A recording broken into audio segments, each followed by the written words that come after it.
man kayo na ang ato yung problema ayaw makikita na grabe kayo na mga problema o kayo ang ato mga kalabasan. Of course, pagkasalat na magpaso kita.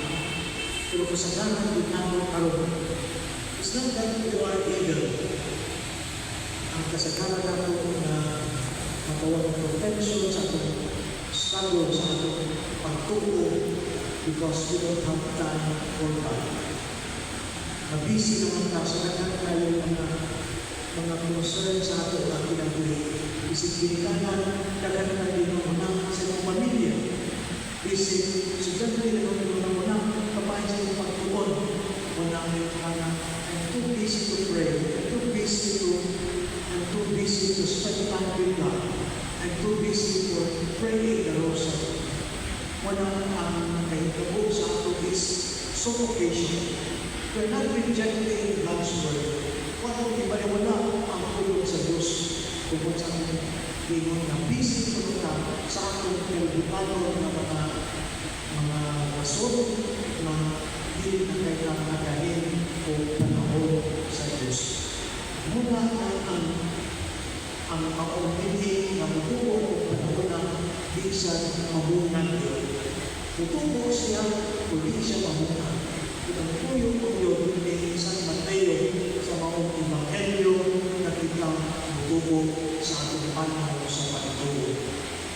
May ang ayaw na hindi at nahulog sa ayaw na yuta kay nahinag ilang nagatos. Listening to the story, listening to the parable, dito ka makasusunod tayo na ang atong kasing-kasing mao ang good soul. Kita na ako sa batuon, na ako sa kinahingatuo sa sapilin, na ako sa atong konkreto kayo atong adianan na tinatay. Gusto pinako nila, at kung hapon ito manilay, ang tuyong sa Ginoo sa pagsunod is not na permanent na pananahan ng mga klase sa yuta na ang anong kasing-kasing anak sa Diyos. Because ang maong tuyong sa Ginoo pagsunod sa binay araw kita matagaan o paglaong na ay posibleng na mahimo na ito ang kausapan sa ato na hinabuhi. Kaya, one thing that we have to remember, na God's special name is changing us.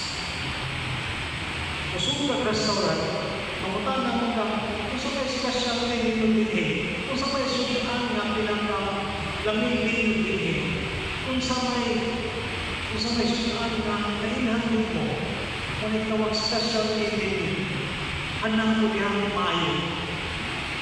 When we special name of God, it is changing us.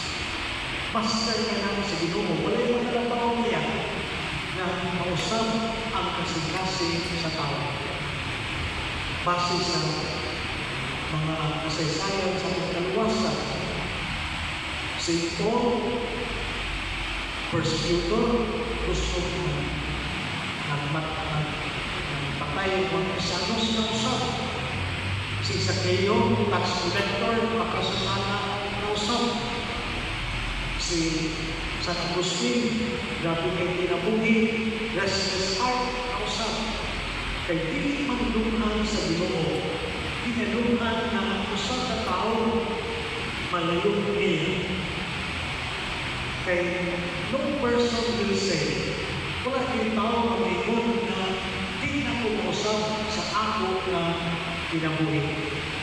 Tingati na din po, dawat ko na wala din akong kinaiya. No heart is beyond God's reach. Kung abni na kita na ang Diyos gusto siya na musap sa ato na kinabuhi. Ang initiative din na sa Ginoo. Muna na sa atong matagdomingo na pagdahin panahon para sa Diyos. Matagmisa ang atong tambungan, it is an occasion for us to soften the pathway that is matawag na ito ng tig-anak. Ang kasing-kasing na matignan, kada simba, masang simba, posible mausap sa kanya, malubong ko iyang kasing-kasing. Posible masikag simba, kaduol ka sa Diyos sa hinay-hinay, makuha ko, usa kayo mga bato na babat sa ako ng kinabuhi. Kasi what rock or stone prevents me from growing? Pride ba? Talatod ba? Saan magsikataw ko sa kayo babat na ko? Masipong paduol sa Ginoo sa hinahinay, mawa sa mga hinahinay, mawala ang mga bato. Sama-sama sa mga tulungon na adianan. Ang nagsimba na ko, posible na itulog na makuha sa ato. Kasi patagpong isa na ko, maignan yung nagtulog sa ato ng inalo. Muna nagtulog mo sa bingay, ito pagkakit ako para kanado. Yung kainundong kinikinado na bisan patagpong kita, malayo sa Diyos, bisan pag kita, yung nakasalang, bisan pag sa klase sa yuta, mahulog, na dili ako walang mahulog sa yuta, na kapulog, ayaw masabi kaya po kita sa Diyos, na ay usapan na mahinaon sa kong kinabuhi, ay sa yuta, na God's specialty is changing hearts.